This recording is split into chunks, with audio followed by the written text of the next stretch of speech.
সম্মানিত দর্শক শ্রোতা, আশা করি যে যেখানে আছেন ভালো আছেন, সুস্থ আছেন। আমি এখন দাঁড়িয়ে আছি দিরাই এবং সাল্লার মোটামুটি মধ্যস্থলে, যেখানে সরমঙ্গল ইউনিয়ন শেষ হয়েছে আর ওইদিকে হবিবপুর ইউনিয়ন স্টার্ট হতে যাচ্ছে। এইখানে দাঁড়িয়ে থেকে আজকে আমরা সকল শ্রেণী পেশার লোক একসাথে হয়েছি আমাদের নির্বাচনী ইশতেহারের উন্মোচন করার জন্য, উদ্বোধন করার জন্য। আপনারা সকলেই জানেন আজকে থেকে ৯-১০ তারিখ সকাল ৫:৩০ পর্যন্ত নির্বাচনী প্রচার করার যে আইনগত সীমা আছে সেই সীমা আজকে শুরু হয়েছে। আমরা একটি নির্বাচনী ইশতেহার তৈরি করেছি যার মূল কথা হবে দিরাই সাল্লাবাসী কয় কথায় নয় কাজে পরিচয়। তার সঙ্গে থাকবে ঐক্য এবং সম্প্রীতি বৈচিত্র্যের মেসেজ। আমি দেখেছি অনেকেই ঐক্যের বিরুদ্ধে কথা বলেন, কে পক্ষে কে বিপক্ষে এই ধরনের আলোচনা করতে চান। আমরা এটাকে কোনোভাবেই অ্যাকসেপ্ট করি না। সেকেন্ড, অনেকেই সাম্প্রদায়িকতার প্রশ্ন তুলতে চান। এই জায়গাটাকেও আমরা সম্প্রীতির বন্ধনে আবদ্ধ করতে চাই, বৈচিত্র্যের বন্ধনে আবদ্ধ করতে চাই। আপনারা দেখবেন আজকে যারা এখানে সম্মিলিত হয়েছেন, এখানে আছেন একজন মসজিদের ইমাম, এখানে আছেন একজন মন্দিরের পুরোহিত, এখানে আছেন মহান মুক্তিযুদ্ধে যারা অবদান রেখেছেন তারা, এখানে আছেন জুলাইতে যারা যুদ্ধ করেছেন তারা, এখানে আছেন তৃতীয় লিঙ্গের মানুষ, এখানে আছেন কৃষক, শ্রমিক, প্রতিবন্ধী, সাধারণ জনতা, জেলে এবং সকল শ্রেণী পেশার মানুষ, নারী পুরুষ সহ আজকে একসাথে হয়েছেন। মূলত এটাই আমাদের মেসেজ। এই মেসেজটাই আমরা উপস্থাপন করার চেষ্টা করব আগামী নির্বাচনী ক্যাম্পেইনের শুরু থেকে শেষ পর্যন্ত। আমরা কোনো বিভক্তি চাই না, আমরা কোনো সাম্প্রদায়িকতার বিনষ্টীকরণ চাই না। আমরা চাই মানুষ এক হয়ে উঠুক, মোটামুটি কাছাকাছি আসুক। প্রবাস থেকেও অনেকেই এখানে এসেছিলেন, প্রবাসী যারা বসবাস করছেন, রেমিটেন্স যোদ্ধা আছেন এখানে। ফলে দিরাই সাল্লার জনগণের মধ্যে যত ডাইভার্সিটি আছে, যত বৈচিত্র্যময় জীবনাচরণ আছে, আমরা চেষ্টা করেছি সকলকে একসাথে নিয়ে আমাদের এই ইশতেহারটা ঘোষণা করার। এই ইশতেহারে ২০টা পয়েন্ট আছে। এই ২০টা পয়েন্ট আমরা ছাপা আকারে এই দিরাই সাল্লার জনগণের কাছে সাপ্লাই করব।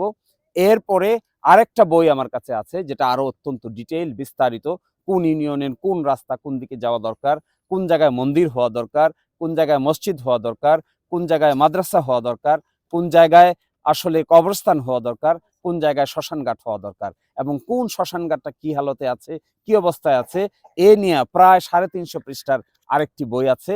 এটি অনেক বড় হয়ে যাবে, তাই আমরা জনগণের সামনে উপস্থাপন করিনি। উপস্থাপন করেছি কিছুটা স্মল আকারে ২০টি পয়েন্টে, যে যে ব্যাপারে আমরা গুরুত্ব দিব।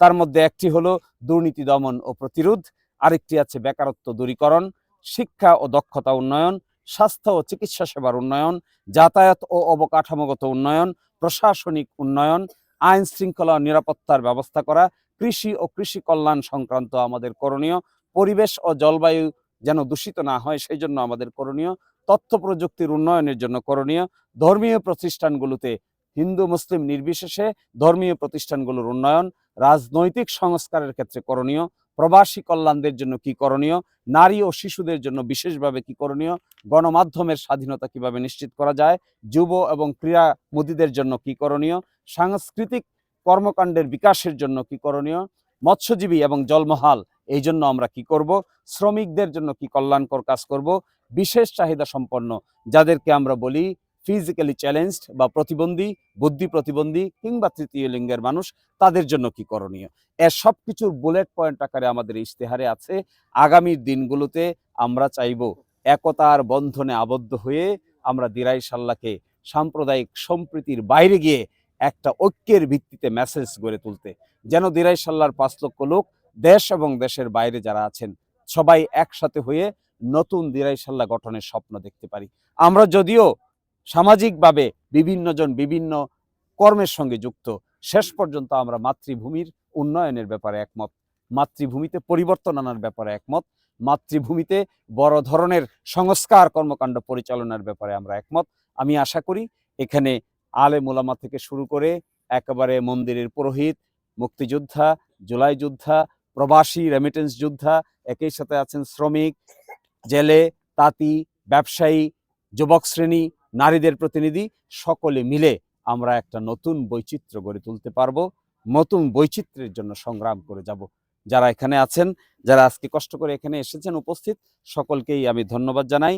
আর দয়া করে ইশতেহারটা সবাই একটু হাতে তুলে ধরুন। আমরা এই ইশতেহারটা হাতে তুলে ধরার ভিত্তিতে, এটাই আমাদের লিখিত ইশতেহার, এটা গ্রামে গ্রামে যাবে, এটা আমাদের অফিসগুলোতে চলে যাবে, সব জায়গায় দেখতে পাবেন। সকলকেই অসংখ্য ধন্যবাদ জানিয়ে বৈচিত্র্য এবং ঐক্যের নির্বাচনী ক্যাম্পেইনের এখানেই আমরা উদ্বোধন ঘোষণা করছি। সকলকে অসংখ্য ধন্যবাদ।